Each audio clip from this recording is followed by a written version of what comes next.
신경하심으로 신앙 고백을 마치겠습니다.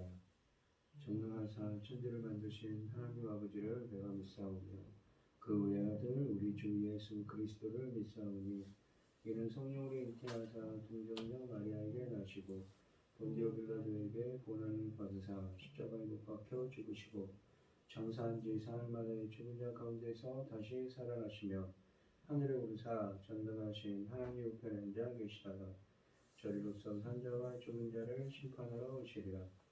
성령을 믿사오며 거룩한 풍요와 성도가 서로 교통하는 것과 죄를 사하여 주시는 것과 몸이 다시 사는 것과 영원히 사는 것을 믿사옵나이다. 아멘. 찬송가 508장입니다. 508장입니다.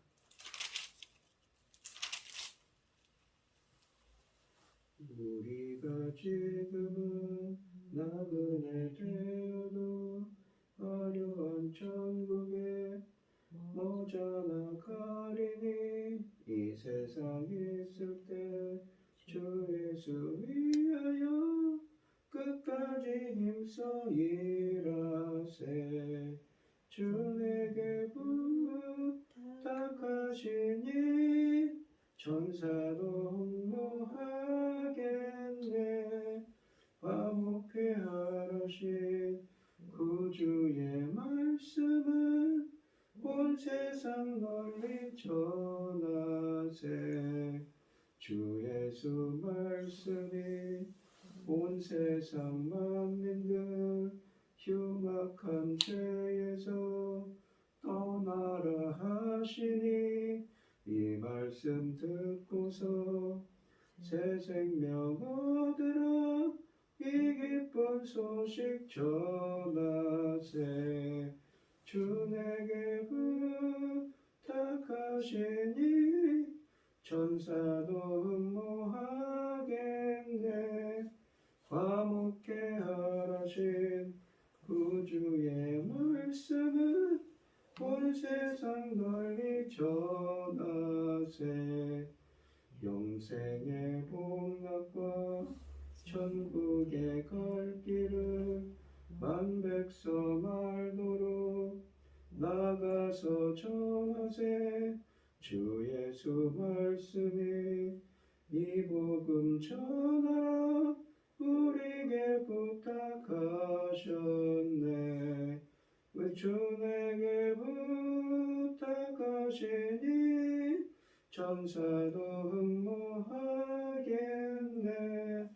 화목해 하신 구주의 말씀은 온 세상 널리 전하세. 아멘. 오늘 함께 하실 하나님의 말씀은 여호수아서 19장 19장 24절과 51절만 하겠습니다. 여호수아서 19장 24절과 51절만 하겠습니다. 먼저 24절입니다. 함께 읽겠습니다. 다섯째로 아셀 자손의 지파를 위하여 그 가족대로 제비를 뽑았으니. 그리고 51절입니다. 제사장 엘르아살과 그 눈의 아들 여호수아의 이스라엘 자손의 지파의 족장들이 실로에 있는 회막문 여호와 앞에서 제비 뽑아 나눈 기업이 이러하니라. 이에 땅 나누는 일을 마쳤더라 라고 되어 있습니다. 아멘. 오늘 본문 말씀의 제목은 분배를 마치다입니다. 나머지 세 지파에게 땅이 분배됩니다. 이스라엘의 땅 분배 기록은 갈렙에게 기업을 준 일로 시작해서 여호수아에게 기업을 주는 일로 마무리가 되고 있습니다. 잠깐 그 말씀을 잠깐 더 보시면 이 49절과 50절, 51절을 다시 한번 읽겠습니다. 이스라엘 자손이 그들의 경계를 따라서 기업의 땅 나누기를 마치고 자기들 중에서 눈의 아들 여호수아에게 기업을 주었으니 곧 여호와의 명령대로 여호수아가 요구한 성읍 에브라임 산지 딥낫세라를 주매 여호수아가 그 성읍을 건설하고 거기 거주하였더라.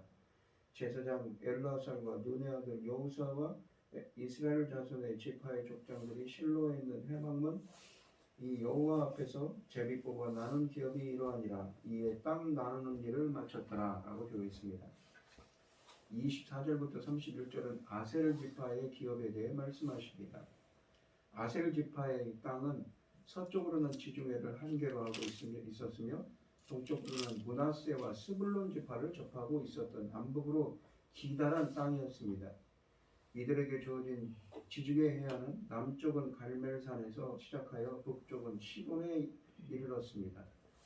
사사기 1장 31절은 아셀 지파가 시돈 사람들을 내쫓지 못했다고 기록하고 있습니다.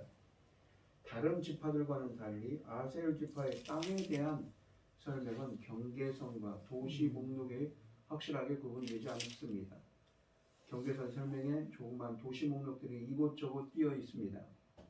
30절 말씀은 아셀이 차지한 성읍수를 22개라고 합니다. 이 반면에 아셀의 성읍들 중 7개는 성경에 다시 등장하지 않습니다. 레위 지파 성읍 목록에 기록되어 있는 아셀의 이 4개의 도시가 모두 본문에 언급되어 있습니다. 25절에 헬가, 26절에 미살, 28절에 압돈과 에브론입니다. 22절부터 39절 말씀은 이 납달리 지파의 기업에 대해 말씀하십니다. 6번째로 땅을 받은 납달리는 갈릴리 지역에서도 숲과 기름진 땅으로 어루어진 중심부를 받았습니다.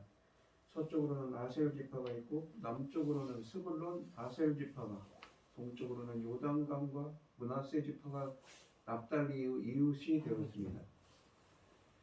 납달리의 땅은 33절과 34절의 대략적인 경계선 설명과 35절부터 38절 말씀까지 도시 목록으로 구성되어 있습니다. 납달리 지파의 도시 목록은 요새화된 성읍들이라는 말로 시작합니다. 다른 지파들의 성읍들에 대한 설명과 다릅니다. 이 표현은 여호수아서에서는 흔히 사용되는 단어가 아니라 오직 세부차례만 사용될 뿐입니다. 또한 이스라엘이 정복한 가나안 도시들 중 납달리가 차지한 성읍들만 요새화된 것은 아닙니다. 다만 본문이 이러한 정보를 이곳에서 처음 주는 것뿐입니다. 본문에 언급된 성읍의 숫자는 16개입니다. 반면에 38절 말씀은 이들이 19개의 도시를 차지했다고 말씀하십니다. 역시 본문은 이곳에 모든 이름을 주지 않고 있는 것입니다. 이 도시의 이름들 중 일부가 다른 지파들과 소유한 성읍들의 이름들과 같은 경우가 여러 차례 나오고 있습니다. 이 사사기 1장 33절에 보시면 납달리 지파 역시 자신들의 영토에서 가나안 사람들을 모두 쫓아내지 못했다고 말씀하고 있습니다. 40절부터 48절 말씀은 단지파의 기업에 대해 말씀하십니다. 7번째이자 마지막으로 단지파가 땅을 받습니다. 그들은 유다 지파를 비롯한 남쪽 지파들 근처에 땅을 받았습니다. 서쪽으로는 지중해를 접했고 남쪽으로는 유다 지파, 동쪽으로는 베냐민과 에브라임 지파들과 북쪽으로는 에브라임과 므낫세 지파들과 이웃이 되었습니다. 단지파의 18개 도시들 중 이곳에서만 언급되는 도시들이 7개에 이릅니다. 단지파에게 주어진 도시들 중 일부가 유다 지파의 유산과 연관되어 언급됐습니다. 이 소리와 이 에스다올, 그 다음에 이르세페스, 그리고 딥나, 그리고 에브론 등입니다. 이 21장 23절로 24절에서 레위 사람들이 단지파로부터 받은 네 성읍이 모두 본문에 기록되어 있습니다. 아얄론, 42절에 아얄론, 44절에 엘드게와 깃브돈, 그 다음에 45절에 가드림몬 등입니다. 47절을 보시면 문제는 단지파가 유산으로 주어진 땅을 차지하지 못했다는 점입니다. 이미 수차례 목격했던 것처럼 주어진 땅을 정복하지 못한 것이 단지파만의 문제는 아닙니다. 다만 차이가 있다면 단지파는 모두 포기하고 아예 다른 곳으로 이주해 갔다는 것입니다. 결국 그들은 가나안 땅 최북쪽에 이동해 레셈을 정복하여 그곳에 머물게 되었습니다. 단이 이처럼 처음에는 남쪽 지역의 기업을 받았으나 최종적으로 북쪽에 정착하게 되었기 때문에 그들에 대한 이야기가 북쪽에 정착한 지파들의 이야기에 등장합니다.